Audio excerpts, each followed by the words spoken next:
Welcome back to our channel, Princess 8. Today is the 30th of May 2025.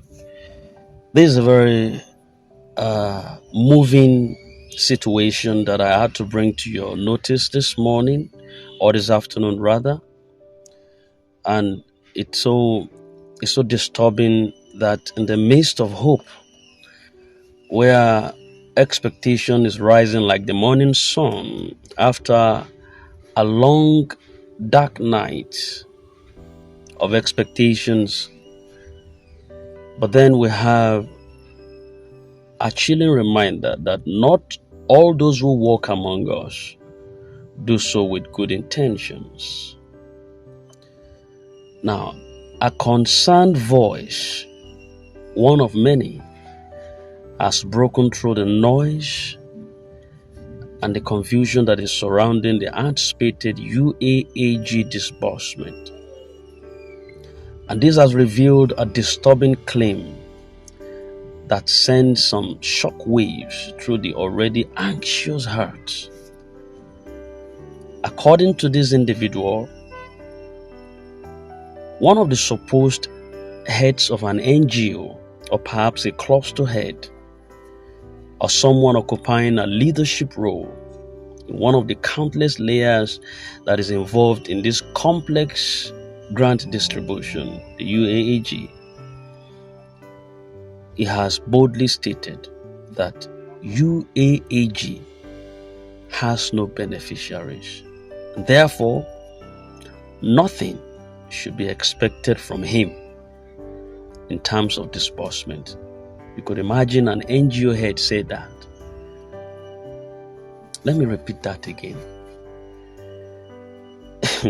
I think possibly to you that sounds quite so funny, and I just want to quote what the person said verbatim. That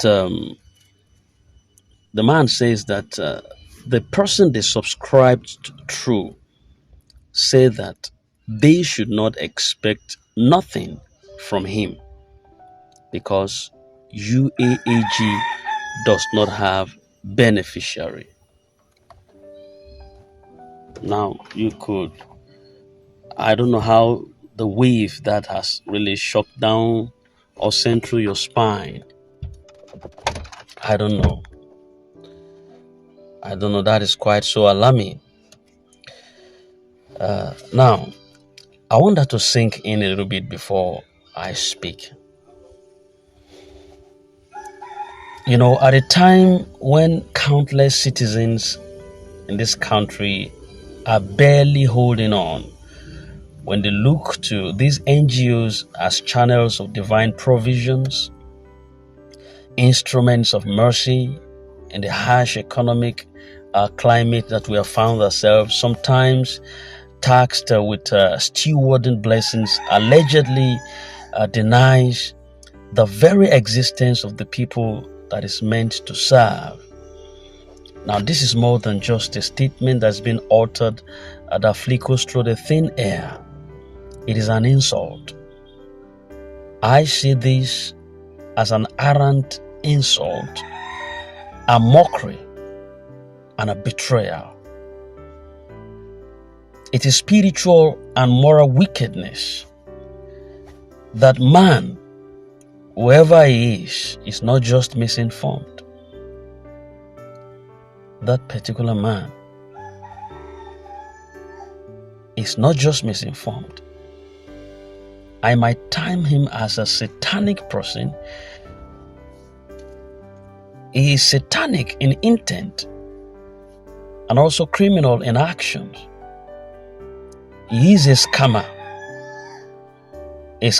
who is cloaked in the garments of trust, walking in the corridors of the vulnerable, and they are plotting to defraud the people, not just of their funds, but of their very hope. The hope right now that is lying on the thin wire. Let us call things by their real names. This is not just corruption. This is manipulation of trust and hope. And I believe that this singular action is a premeditated act of emotional, financial, and spiritual sabotage. That costs too much. That's the cost of a lie. The damage from such deceit is not measured merely in naira or dollars. It is measured in broken spirits. It is measured in sleepless nights, in mothers whispering prayers over empty pots, in fathers hiding their tears behind forced smiles, in youths whose dreams are crumbling under the weight of poverty right before their very eyes. Imagine someone in a position of influence making such claims that there are no beneficiaries and by implication, no funds to be disbursed. They are not merely withholding information, they are weaponizing silence. They are deliberately injecting confusion into a process that is already burdened by delays, by bureaucracies, and unmet expectations. And to what end? For crying out loud. To scam the people, to divert funds, to escape accountabilities, to enrich themselves on the backs of the suffering masses. No, this cannot stand. This cannot stand. I hope this sends a kind of a message, a comic message to UAAG platform or UAAG officials or administrations.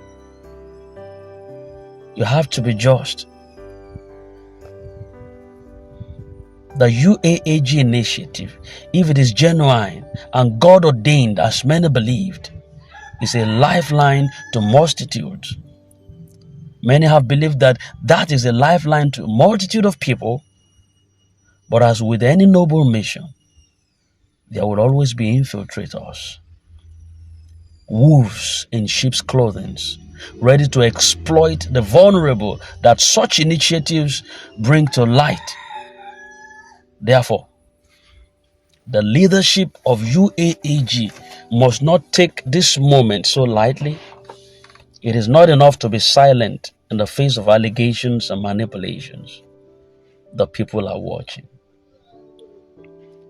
The nation is listening. The heavens are recording every details. Every singular details is on a record.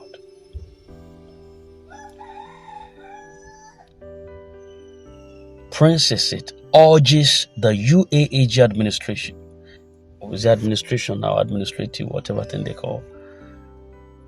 Prince Isit as a channel is urging the UAAG administration to immediately investigate such claims that is made by that NGO or cluster heads who are denying the existence of beneficiaries. That statement alone must be treated as red flags. A kind of warning of an underlying scheme to defraud. That should be a red flag warning that such an NGO, it should be investigated. It should be sniffed out. That UAAG has no beneficiaries, and so there is not going to be disbursement to that organ. That shouldn't be taken lightly. The silence alone is breaking enough, but not for this claim attributed to UAAG initiative. It is not nice.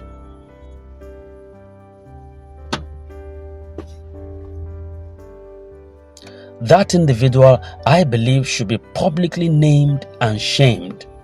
That NGO head or NGO body or that individual, if you are listening to me right now and you are one of such that raise up that allegation, it's alleged right now until proven. This is an alleged accusation right now until proven otherwise. But if this is true and you are one person that have reported this case that an NGO head said, or what the person you subscribe through said, that UAAG has no beneficiaries. That means Theobald has beneficiaries, Supreme has beneficiaries, Centrator Foundation has beneficiaries, Whole Project has beneficiaries, but UAAG has no data. That's what it means.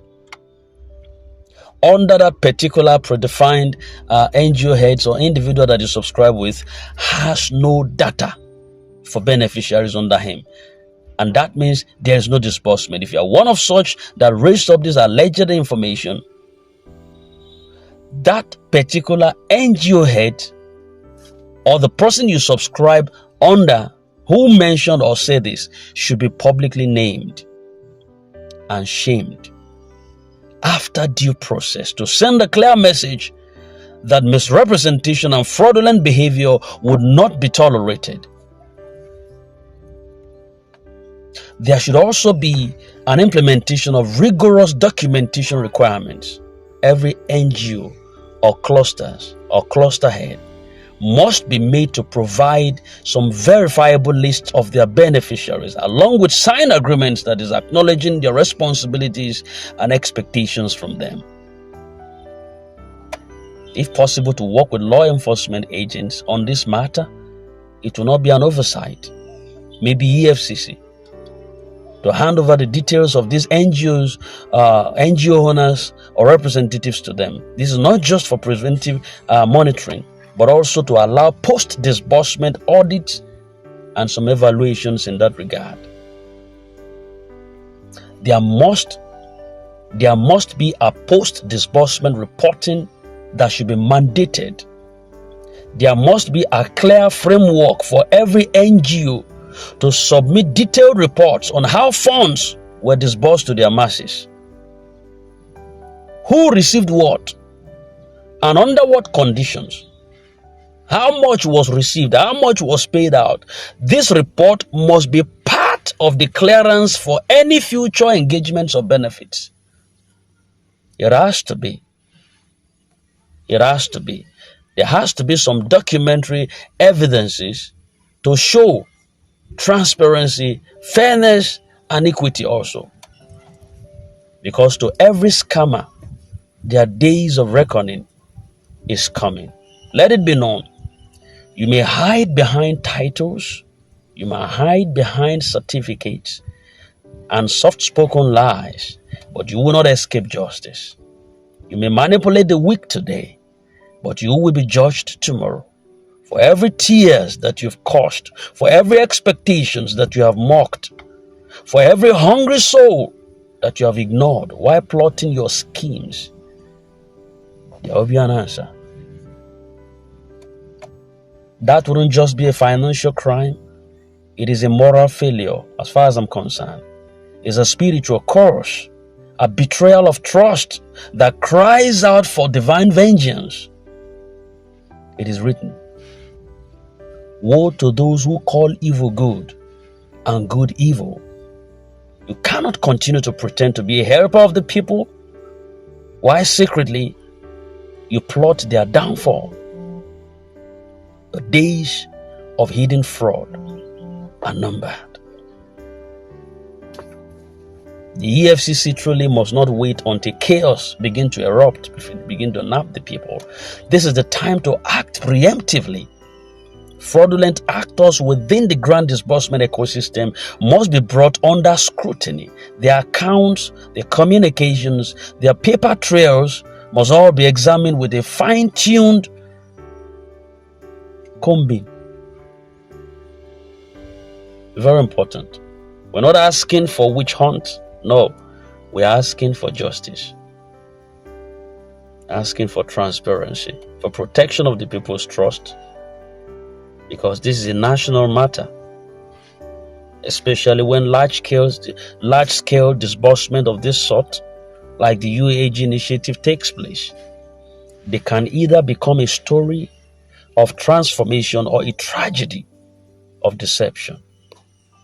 And the outcome lies in the hands of the institutions that is tasked with oversight and also enforcement. Yes. So let no one say that we did not know. This is the time to know. This is also the time to act. The people deserves better. The people deserves better. And to the masses, those eagerly waiting, those who have pinned their last hopes on this disbursement, will say, do not give up. Please, don't give up now. Yes, there are bad actors. Yes, there are saboteurs. But there are also good people who are fighting behind the scenes to ensure that justice prevails. There are leaders who still fears God. There are men and women in the UAAG and affiliated NGOs who have not bowed to greed. They still have the fear of God inside of them. Let your voices be heard. Speak up if you suspect frauds. Report anomalies. Hold your NGOs accountable. Demand transparencies. It is your right. It's your legal right. Apostle Professor Ken, God bless you. I've never seen you before. I don't know you. I've never heard you in physical terms talking to me except through audio voices. In the middle of all this chaos, the county director, Apostle Professor Ken, is standing. Presumably, Apostle Professor Ken, a man many may see or many see as a pillar of this initiative. God bless Apostle Ken, and rightfully so. For if he truly stands on the side of righteousness, then he is expected to lead with courage, with clarity of purpose, with conviction. He must not only bless the people with words, but also shields them with action. He must weed out the deceitful elements and protect the sanctity of this mission. Let his leadership be remembered not for delay, not for compromise, but for justice, for bold decisions, for standing up to the wolves in the midst of the sheep. The fight for integrity should begin forthwith. It should begin. Yeah, the fight for integrity should begin forthwith. This should be more than just a grant. It should be a test of integrity, a test of leadership, a test of collective moral strength that flows across different organs. In this crucial moment, may those who have sold their conscience for greed be exposed. May those who also stand for truth be empowered. May the people not lose faith. May justice be served. Let every beneficiary know that your voice matters. Every NGO leader knows your accountability is not optional. Let every authority figure know that your silence is a form of complicity. And let the heavens bear witness that those who scatter the seeds of hope shall never enjoy the fruits of peace. Not possible. It's not possible. I rest my case. If you find this video or this audio visuals very, very meaningful, very interesting, very educative right now, for the sake of others that might be a victim of this particular statement that has been uttered by this person, allegedly for now, share this content so that they can hear that the masses are not standing on just chaff or empty words. Integrity must prevail. There should be a redress. There should be a redress. Thank you very much. I rest my case. This is Prince Seed Channel. Subscribe to our channel for further updates and content that could bless you, lift you, spice you. We love you. and everything will be fine. We are looking forward. God will do the best for us. Have a nice day ahead of you. And bye for now.